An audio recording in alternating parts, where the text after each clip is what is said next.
Hello, everyone. Super excited today. Got an amazing podcast. I have, it's right up my alley. Everybody knows that I love science, and I have someone on here that invented something that is going to revolutionize the world, or is.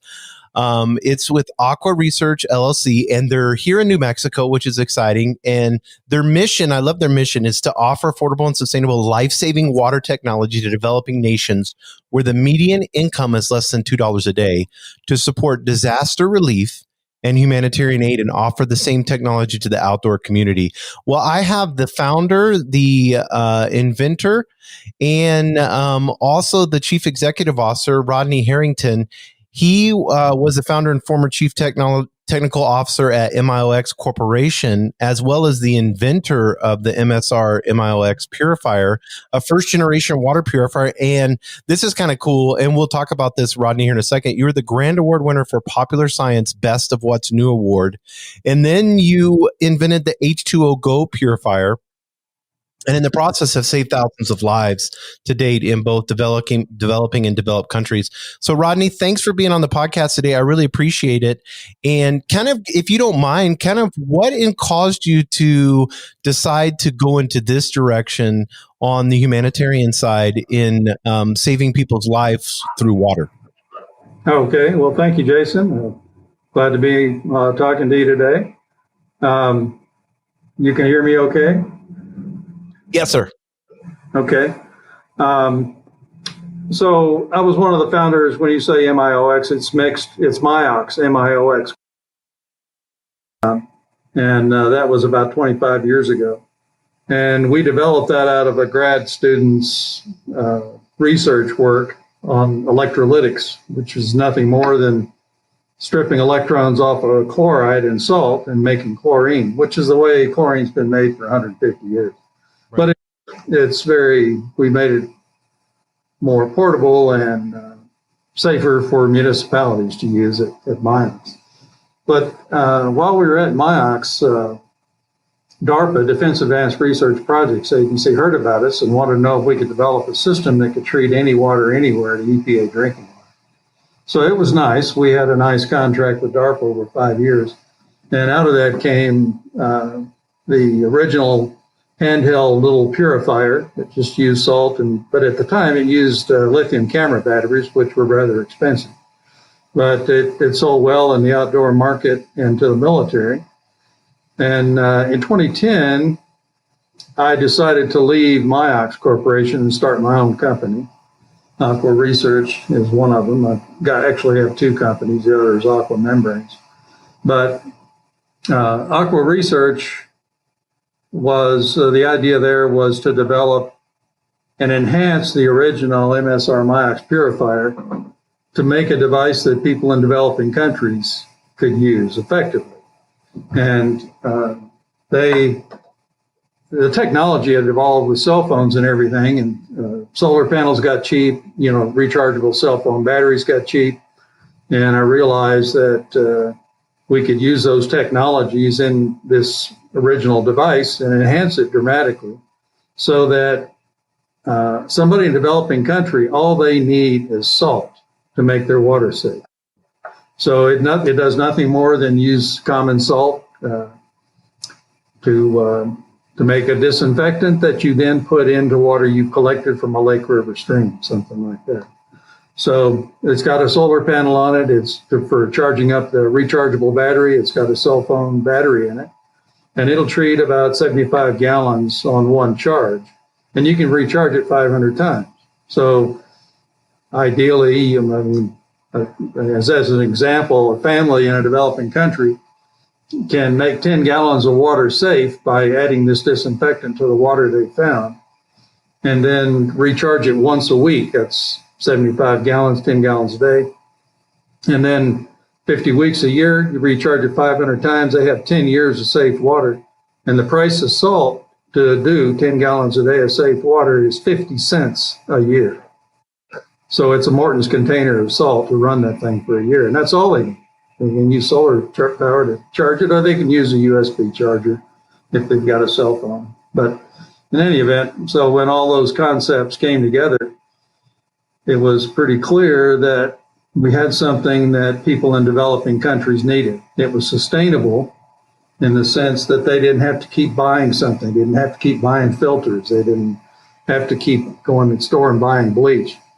And a lot of studies have shown that people who have to go back and continue buying something, they'll drop it. They won't continue doing it. But this device, all they do is get it in their hands, and then it's just salt. And salt's ubiquitous. Everybody's got salt. You can ask anybody anywhere, no matter how poor the country is, and they'll have salt. So anyway, it was a concept. We developed it, commercialized it. It's been in the outdoor retail stores, but we've been primarily working with non-government organizations, and government institutions to try to get this technology out there. And like anything, you can have the greatest thing since sliced bread, but if the world doesn't know about it, it's not. Right. So anyway, we're trying to get the word out. We're working with a number of organizations and making progress, not as fast as I'd like, but we're getting there. And now we have other products, larger products that we're developing for communities, USAID and non-government organizations like Catholic Relief Services and a number of others are beginning to use this commercial technology.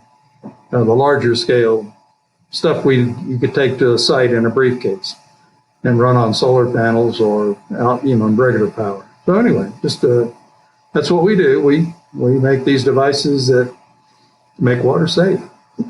That's crazy because when you think about it, I mean, it just blows my mind to think that you just take a little bit. So it's just a little bit of salt. And it because it almost looks like on your website, and I encourage everybody to go to it. It's Aqua Research LLC.com. That's Aqua Research LLC.com. And like I said, you guys are here in New Mexico, which is awesome.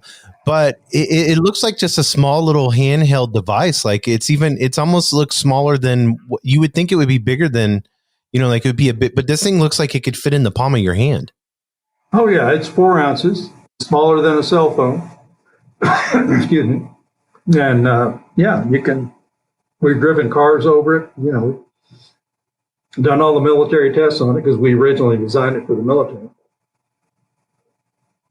But yeah, I mean, so 50 cents of salt that cost what that would cost yearly does 10 gallons of water per day with only one battery charge per week. That's correct. That just seems like because on your website you have statistics on here. You have like 3.3 million people die each year from water related health problems.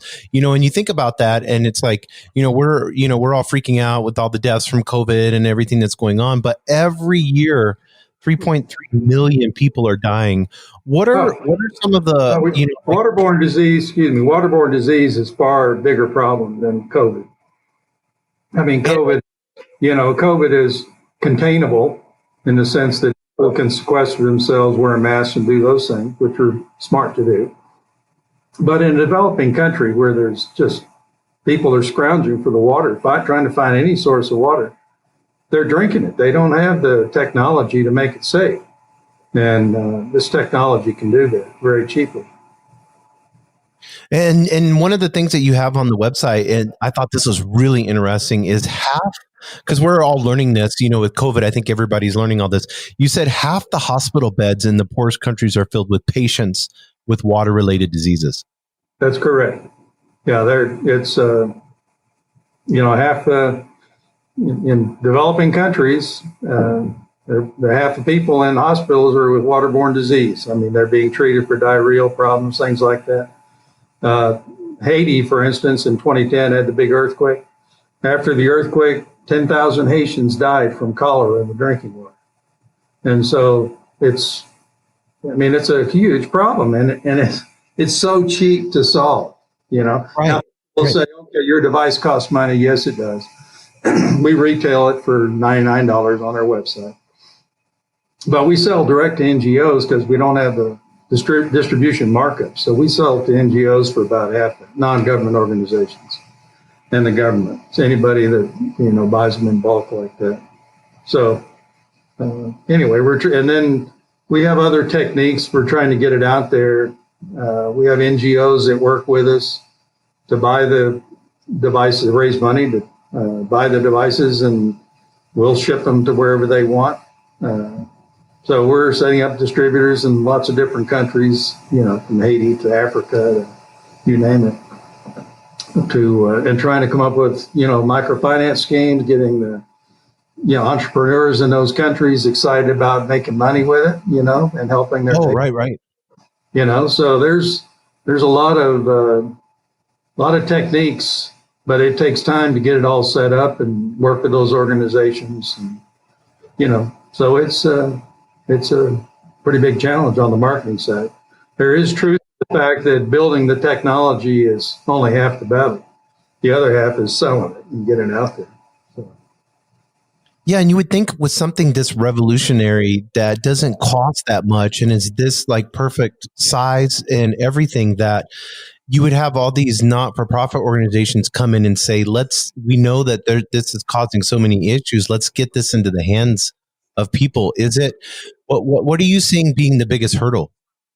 Well, I mean, there are some NGOs that are, really taking this to heart and buying these things and getting them out there. There's no question about it. Operation Blessing International, which is a disaster relief organization started by Pat Robertson and the 700 Club. They have bought a number of these things and distributed them worldwide, from Nepal to Puerto Rico to you name it.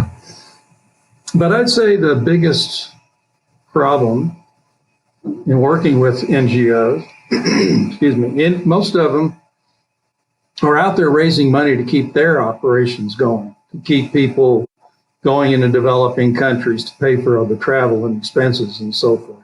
So injecting another expense on them, is a little bit problematic sometimes. But there are NGOs that are very excited about this technology, and we have a couple of them that were set up specifically for promoting this technology. Make Water Safe for the World is an organization out of Vermont that was set up specifically to raise funds for and buy our purifiers. And basically, they raise a donation of $100. They send us $50. We ship them a purifier, and then they can give it away to anybody in developing country. So that's one strategy. Another one is another organization that Fryer Suppliers out of New York. They operate in Haiti, and they get donations for them, and they ship them to Haiti, and there's entrepreneurs in Haiti that get them for free. Then they charge their neighbors $5 or $10 for the devices instead of $50 or $100, and they keep that money, and that's their incentive to. So, but it's still, there's a limited number of donor dollars out there in the United States. There's a lot, don't get me wrong, but getting them in a microfinance scheme in a developing country is the ultimate big way to go, because you're creating entrepreneurs at the local level who see an opportunity to make money with it. So that scheme works as well. Yeah, and I never thought that, but that would probably be the best way to distribute those, because you have, like you said, you have an entrepreneur that's incentivized to get them out into the community. Right. How many have you guys ever done like studies, or have you seen, like if there's, or is it like 1 per 5 families and they're each getting, a gallon a day or something from it? Have you seen, how is that working? I know it depends on how rural the village is or whatever, but are you seeing like just getting a couple devices into a small village can help change that dramatically? It can. They use it. Several families use it, pass it around. Or there's somebody who makes the water safe and gives it to them or sells it to them cheaply. There's about, there's not quite 1 billion people on the planet without access to safe water, but there's a lot. And there's probably that many ways it's used. Now we're certainly don't have these things distributed to that level yet, but we hear all different types of applications. We help build rainwater collection systems in Haiti, for instance, on these poor houses. and we give them a purifier to disinfect the rainwater runoff. And so that's just another, and it's a family typically, or a group of people.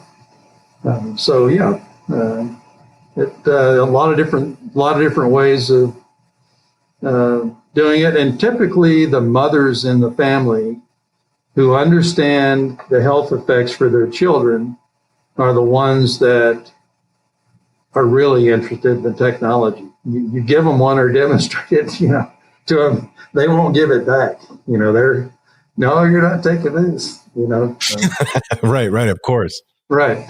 So, and it's been easy, for instance, to sell the technology in Haiti a little bit because of the cholera problem. I mean, they know cholera's in the water, or was in the water. It was there in a larger degree earlier. They've gotten it under control to some degree, but they know not to drink the water without, treating it. So, and it's different than, it's disinfection. It's chlorine. In 1908 in the United States, we started chlorinating water in Boonton, New Jersey. It's not a well-known fact today, but infant mortality rate in the United States in 1900 was bad. It was typhoid and cholera. And we started chlorinating water in Boonton, New Jersey in 1908. By 1940, we had eliminated typhoid and cholera in the United States. People don't today drinking water out of their tap. There is no way they're going to get typhoid or cholera. There's not even a concern in the United States about it anymore because it's required in all of our drinking water. And so in developing countries, though, it's not. I mean, the infrastructure is not in place to build the water systems, the distribution pipeline, much less do the chlorine. And it is a whole lot cheaper to chlorinate water than to treat people for waterborne diseases. So it's a real interesting problem. Yeah, I know on your website you said it's health agencies. It's $14 billion per year. That is crazy. That's how much it costs just health agencies alone. Not talking about the sanitation and everything else that goes along with it, and building the infrastructure. And one of the things that you talk about, which I really like, a lot of people don't think of this, and you have this, and I know you got these statistics from the WHO, and you have the listing cited here, National Geographic, The Economist. One of the things you say is that they're missing 640 million more productive working days per year because they're sick. Oh, yeah. Yeah, I mean, it's loss of productivity is tremendous. And, it's not just sickness, but it's also the time that women typically, and children take to go collect the water. They may be walking 3 hours to some location to get the water and 3 hours back. We don't solve that problem, but we do make the water they find safe. And so, there's a lot of organizations out there that are drilling wells to make water safe. Water.org, for instance, Charity Water, is out of New York. And, they claim to have provided water now for 3 million people, through their network of well drilling and doing this in remote areas. But 3 million people is not a lot of people when you're looking at 1 billion that don't have it. So it takes a lot of resources, a lot of organizations doing it, to try to solve this problem and to put more emphasis on, improving the health of these people in developing countries to allow them to spend more productive time and getting educated, So anyway, it's a big problem. Yeah, you said 544 million school attendance days are missed, and 3 billion more healthy days for children under 5. So, yes. I mean, that's just one quick question. I know you're a water expert, so I kind of wanted to get into this. All this bottled water we drink and all this stuff, is it different than tap water? There's always this huge debate with that. Well, as we like to say, bottled water is a marketing success and an environmental disaster. Yes. I mean, the plastic that we create, it's worldwide. I mean, it's everywhere. It's in the oceans. It's just crazy. And bottled water is typically city water. It's not all spring water, you know. It's city water that has gone through reverse osmosis filtration to take everything out and make it nice and clean. And then they bottle it and sell it, you know, like Coca-Cola, Desante, you know, all the other out there, Nestle. So it's really nothing more than RO water. Now, they add a little ozone to it before they cap the bottle, and the ozone kills any potential bugs that may be in that water. So bottled water is definitely safe, but you're also trusting the manufacturer of that bottled water. There is no EPA regulation on bottled water. There's I didn't know that. From the EPA that water be safe. There's, you know, not like drinking water out of your tap. Your tap water is EPA regulated drinking water. Bottled water is not. And it's just statistically speaking, they're both about the same level of safety, you know, so you better trust the company that's making the bottled water, because they're just relying on their good name, you know, to keep the reputation and continue selling you water. Is it true if it's hot outside or something like that, in these cases of water in the plastic are in store, does it leak through? Does the plastic leak through or not? Or do you know anything about that? No, they've got the plastic now, so it leaches extremely low levels. It's not hazardous in that sense. Not long term. Let me just say another thing about chlorination, which is kind of related to plastic leaching out, or, you know, plasticizer leaching into the bottled water. And that is that we were chlorinating the water without any consideration for disinfection byproducts from 1908 until the mid 70s. We didn't have the detection capability to look for disinfection byproducts. These are chlorinated byproducts that react with organics in raw water to create these disinfection byproducts, and they're trihalomethanes and haloacetic acids, things like that. And the EPA started doing epidemiological studies on it to look at these disinfection byproducts and the effect on humans. And all right, high levels of disinfection byproducts may shorten your life by 2 or 3 weeks, but not chlorinating your water will shorten your lifespan a whole lot more, you know, years. You know. So average lifespan in the United States in 1900 was 47 years old. That's all. By 1940, with chlorination and treatment of drinking water, it was 63 years, 16-year increase, primarily off of drinking water. Chlorination is one of the leading health contributors to health in the world. I mean, yeah, there's been penicillin, lots of different things that have come along to help. But chlorination of drinking water is one of the greatest health interventions in history. And it needs to be spread around the world, you know. Right. So now, a question: Have you guys has any like bottled water company or anybody said, if we sell this much water, then we'll turn around and we'll support your organization? Have you guys had anything like that? No, we haven't. We haven't looked at that option either. You know, it would be nice to maybe talk to Desante or Nestle or somebody like that, but they're not going to put chlorine in their bottled water. Now, I will say the only place I've heard of people putting chlorine in their bottled water is in Haiti, interestingly. And these companies have grown up down there selling the 5-gallon jug, you know, the Culligan bottle type stuff. And they chlorinate the water to make, and chlorine maintains a chlorine residual in the water. It keeps that water safe, even in storage.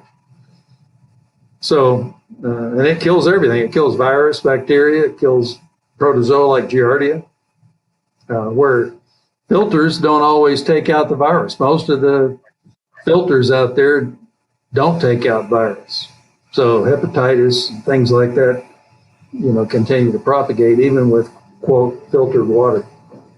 So anyway, you can tell them chlorine for fun.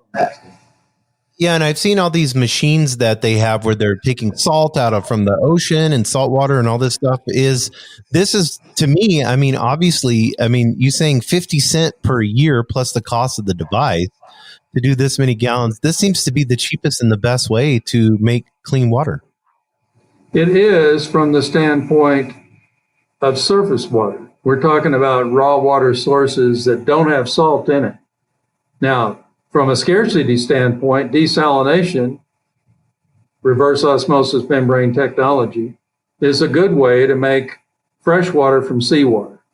The largest desalination plant in the United States is in San Diego, the Carlsbad desalination plant. And it's a $1 billion plant that makes 8% of the water for the city of San Diego. But it's all seawater. It's seawater that has been stripped of all the ions, the salt in it, to make it drinking water. You can't drink seawater. It's just too salty. So places where along the coast where freshwater sources may not exist, desalination is a good solution. And it's getting much more popular worldwide, lots of different places. And membrane technology is also being used in freshwater plants in cities because there is no more pristine water. It's all been recycled and used and discharged back in the rivers. And, it's not the next city downstream is picking up that water and, they're running it through different processes. In a lot of cases, it's membrane technology to strip all the ions and things out of the water to get it clean again so you can drink it. So, but from a freshwater standpoint, going down to a river, Rio Grande down here, you can take water out of the Rio Grande River, treat it with our chlorine from our little devices, and it will be safe to drink. Now, it's not something you want to consume on a regular basis because of the disinfection byproducts associated with it on long-term use. But if it's reasonably clean water in a river or stream or lake or whatever, our device will keep that water safe. And in developing country, it's a whole lot better to use our device than, not use it. So you want to kill the bugs in the water. It doesn't take the dirt out. You can eat the dirt. You just don't want to eat the bugs. The bugs are what will kill you. Right. And a lot of that comes from, because I was reading an article the other day and they were talking about, they were drilling all these different wells and they had these not-for-profits coming in and drilling wells. And then some of the wells were contaminated. Well, they are. You have to check it. You have to, after they drill a well and bring it in, they need to check and make sure that it's, it's good. I mean, with a world case in point of wells, thousands of wells were drilled in Bangladesh, 30, 40 years ago to provide drinking water for people. But nobody checked it. And it had huge levels of arsenic. And over a year period, thousands and thousands of people got arsenic poisoning. And so after they finally realized what was causing the problem, they went in and huge programs to cap all those wells or put in treatment processes to remove the arsenic. So you better check it after you drill it and bring it up. You better make sure it's still, safe to drink. And again, our technology, fairly, would not remove arsenic. We add disinfectant to kill the bugs, but we cannot remove the ions like arsenic or iron or other things that are in the water. So in an arsenic situation like occurred in Bangladesh, you have to do other technologies to get the arsenic out before you can drink it safely. But again, I say after you've filtered it and got it safe, then you need to put chlorine in it to make sure it stays safe. Yeah, and not only do you have the little device, but I see you also have you call it a stream system, and that does 60,000 gallons per day? Yeah, it's a briefcase type thing in a plastic Pelican case, made to be pretty durable and designed for abuse rather than use. But it has an electrolytic cell that's a flow-through type cell. You just feed salt water. So you make a we don't ship the buckets with it, but you grab 2 5-gallon buckets or 1 gallon, whatever you've got in terms of buckets locally. And you add one, you fill one with water and you put salt in it. And we have a little chart on the lid that tells you how much salt to add for the volume of water. And then you put the little suction hose in it, turn the system on, and it'll pull water through the cell, electrolyze it, and put it in a second bucket that has the chlorine. And that device makes chlorine on a continuous basis. And it'll make enough chlorine to treat 60,000 gallons a day of drinking water. That's crazy. That's a lot. Swimming pool. That's a lot. But it's used for sanitation. We're selling a lot of those right now in lots of different places worldwide for surface sanitation in hospitals. Caris Foundation in Haiti, for instance, has bought a bunch of them and put them down there to treat 168 healthcare facilities in Haiti. Now, that was under a USAID funded contract that Caris has. But we've just sold and shipped a bunch to Africa and Ghana and Mozambique and Madagascar and, Burkina Faso and other countries over there. And so that's typically USAID funded projects or NGO funded projects like Catholic Relief Services, organizations like that. So anyway, Tamale Teaching Hospital in Ghana, for instance, just bought 10 of them.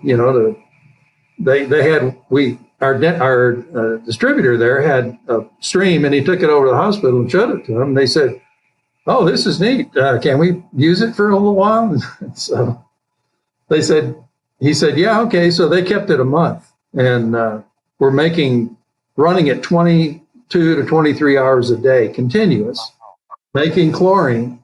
Did that for a month every day. At the end of the month, they didn't have the budget scheduled yet to buy these units they wanted. So they said, "Can we borrow it again?" So we couldn't take it away from them. We let them use it, but they finally placed an order for 10 units. And so it's, we're shipping 10 units over to them to use in a lot of different locations over there. Yeah. And you have it's just not for hospitals, but like orphanages, schools. Yeah, we've got them in orphanages. For instance, in Haiti, we've got a town in Carfu, which is west of Port-au-Prince. And it's in orphanage up there that has 40 orphans, and about 10 of the orphans have very difficult problems. And they use that stream system not only to treat the rainwater runoff in that orphanage, it's a roof. They just collect water off the roof, goes to a cistern under the building. They disinfect it. But the nuns there are now bottling it in, plastic bottles, drinking water bottles, labeling it and handing it to all their neighbors and say, "Put this in your water, before you drink it." So there's a school on the other side of town that's got 750 kids, and that whole community is a whole compound with the school and all the other infrastructure is being treated with the stream system. And then they have, at that big compound over there, it's a Franciscan compound, they have 4 watering stations on the 4 corners, and they're delivering chlorinated water out to villagers who come out and pay 1 or 2 cents to fill up a 5-gallon jug they bring to the site to fill up their water. So that's just an example. I mean, there's a lot of different places these things are being used in different ways. We don't know them all. I'm pretty convinced we're saving lives, but I can't tell you the names of the people, that were. Of course. Right. Yeah. I mean, you're saving thousands of lives by giving them clean water. I mean, what I thought about this was cool is that you've, even on the small device and also on the stream system, you have it like where it can use solar, and like on the big device, you have it where it can use a car battery or Right. or 220. I thought that was very creative in saying whatever your energy source is here, we want to make sure that it can be used that way. That's correct. So it has a inverter, a power supply in it that converts 110 or 220. You just plug it into whichever source, and it determines what the power source is, and delivers 12 volts to the system. And if you don't have line power available and you've got a car battery or a solar panel array, you just plug it directly in. So we wanted it to be flexible for just about any application anywhere. And so we designed it, and those are not optional things we put on it. They're part of the package, So every system out there you can operate on any power source. We don't sell options. We just include everything you need in the package to make sure that you can get, safe water. And now, do you guys have because I know you have it where you can buy one of these machines, or you can make a donation on your website. Now, if somebody wanted to make a donation, how does that work through your website? Well, you can make donations directly. We have a donor button on our website. Well, we also have a Safe Water Fund, it's called, and that's administered by the National Christian Foundation. And people can contribute money to that Safe Water Fund. And for every $100 that goes into that, we as a for-profit company, we cannot use that money directly, but we can determine who gets the money. So we disperse that money to NGOs who are working with us. And so we'll send an NGO $100 if we get a $100 donation, or it could be $10 donations. When it accumulates to $100, we send $100 to one of these NGOs we're working with, and they turn around and buy one of our purifiers for $50. They keep 50 for their operations to help them go. So they're motivated to help do this. And right. Then, we ship the purifiers to wherever they want. And they're, like for instance, Haiti or wherever, Africa, whatever. And they're given away. But we don't like to give them away for nothing, because if you give somebody something, they don't appreciate the value. Right. So even in a developing country, you want somebody to pay $2, $5, whatever they can afford, something, so that they've got some skin in the game, so. No, I agree 100%. And what are you guys looking at, for future? Have you seen, because I know the Albuquerque Journal did they talked about it, saying how your disinfection devices are in demand. What are you looking at as far as, the future? What is it, just like a marketing thing now? You're just trying to get, the devices work, that they held up because of the military grade you have on them. So I mean, it's not that the devices are made, you can easily get them. It seems like, Yes. make them. So is it just a matter of just getting them out is where you're at now in your business? We have the products, and we have other products in development that are nearing, production. We're working on a rooftop tank system that'll disinfect water going into a rooftop storage tank or rainwater collection tank, as an example. We have a variety of other type systems we're getting into production. But the technology works. We've demonstrated it works. Now it's sell it, get the word out, get the message out, we have an unlimited market. With roughly 1 billion people who have access to safe water, we definitely have a big enough market not to worry about the market size. Right. The addressable market is huge. It's just doing the marketing and selling. So we're enhancing our work in that area. We've hired a young college grad who's marketing savvy. And everybody, we want everybody to put their marketing hats on and help us figure out how to get this promoted. So it takes a lot of work. Yeah, no, I agree 100%. And if people want to go on and look at your website, it's aquaresearchllc.com, and they can go on there and see it. If they want to purchase a device, they could go on there, and you said it's $100 and something for the small device? $99 on our website, retail. If you're a legitimate NGO and we vetted you as a legitimate non-government organization, we'll sell them direct to you for half that. Okay, but for the retail market, $99 is, and donations to any amount, we'll accumulate the donations and send them out. Also, we started out with Aqua Research LLC.com, but then found aquaresearch.com was available and I acquired it. So if you didn't want to remember the LLC at the end of it, just remember aquaresearch.com. Either way, it'll get you there. Yeah, and I want to be respectful of your time, but there's also, you have another something that I don't know if it's your company or there's another company, Aqua Membranes. Yes, I founded both of those companies, and they're both in the same building here, on Midway Park Place here behind the Centurio Theater.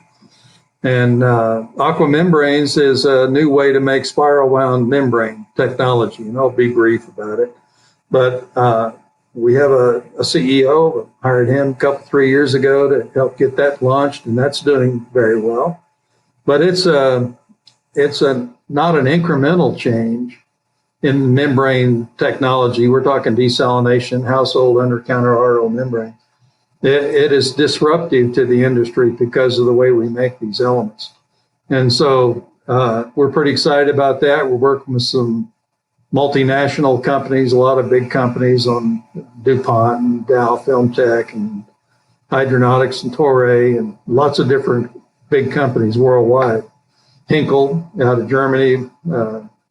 So there's a lot of interest in that technology, and we're getting ready for production on that. So anyway, we're kind of excited about that, prospects for that too. And it's a huge market for membranes. No, I love that. It just seems like you have the whole, here we are in the desert and and you have it seems like you have figured this all out Right. with the water. It's the years and years of, going through and finding this perfect invention. And I want people to go, like I said, it's aquaresearch.com. They can go on here. If you want to purchase a machine and you want to donate or someone that's in a, in a not-for-profit do people buy them and then take them over if they go somewhere? Like, have you seen people with churches or organizations and they just buy them? They'll take them with them, we ask them, if you're going overseas with one of these in your hand, don't come back with it in your hand. Give it to somebody, buy another one when you get back if you want one for yourself. But, the need is over there. It's not here. You can open your tap and get EPA drinking water without a problem. Over there, it's a real problem. Yeah, and then one more quick question: Have you? Because I don't know if I know you've been doing this for years and years. What is the deal with everybody putting hydrogen peroxide in the water? Well, hydrogen peroxide is it's a disinfectant. It kills bugs, but it does not maintain the chlorine residual value. It's like ozone. It kills instantly. All the bottled water people put ozone in the water, but peroxide is a disinfectant. It kills things, but it doesn't maintain chlorine residual. It does not maintain protection. As an example, briefly, there was a study done at Emory University, who they kind of share space with CDC in Atlanta. But one of their students had done a study in Zambia, in Lusaka, the capital there. And the city had taps around town where they were pumping treated water. And she checked the water at these taps where the community people come and get their water. And it was reasonably clean. But these people are coming and getting their water in 5-gallon jugs. Mm-hmm. And that water home in those 5-gallon jugs. And so she did a follow-up study and followed, several hundred of these people home over a period of time, and checked their water quality in their jugs after they'd gotten clean water from the taps. And 75% of those jugs had contaminated water. Oh, no. It's not the water that was bad where they were getting it. It's what they were storing it in. And so if they put a dose of our stuff in those 5-gallon jugs when they left the tap, a week later, their water would still be safe at their house. So it's a residual effect. That's the important part. It is the chlorine residual. It's the only commonly available chemical you put in water that keeps the water safe. Ozone, peroxide, all these others they happen in a hurry. And UV is the same way. People say, well, I can put UV light, run this water through a UV light. It does the same thing that ozone and all the others do. Those technology does not maintain a chlorine residual in the finished water. Our technology does. It does what all those others do and maintains the chlorine residual, and it's cheaper than all the rest of it. Yeah, that's amazing. And I know for you that personally, this has to be, to know that most people may save 1 or 2 or 3 lives in their lifehood. But you have the potential to save thousands, tens of thousands, hundreds of thousands of people's life in your livelihood. So I think it's awesome. I appreciate your innovation, and I love your company, and I hope people will get involved and share. I mean, what everybody needs to do is share it and talk about it. And please. It's why we're talking today. Try to get the word out a little more, and I appreciate it. Yeah, it's the effect things it can do for humanity are certainly highly motivational for me. There's no question about it. So, well, thank you, Rodney. I appreciate it, and thank you for being on the ABQ Business Podcast. And I hope all of these ventures and these businesses that you have, it's all with a good heart. And so I hope that you have a ton of abundance, and we can together as humanity, look and help those that are less fortunate than us. So I appreciate you coming on the podcast, Rodney. Well, thank you, Jason. I appreciate the opportunity. Thank you very much.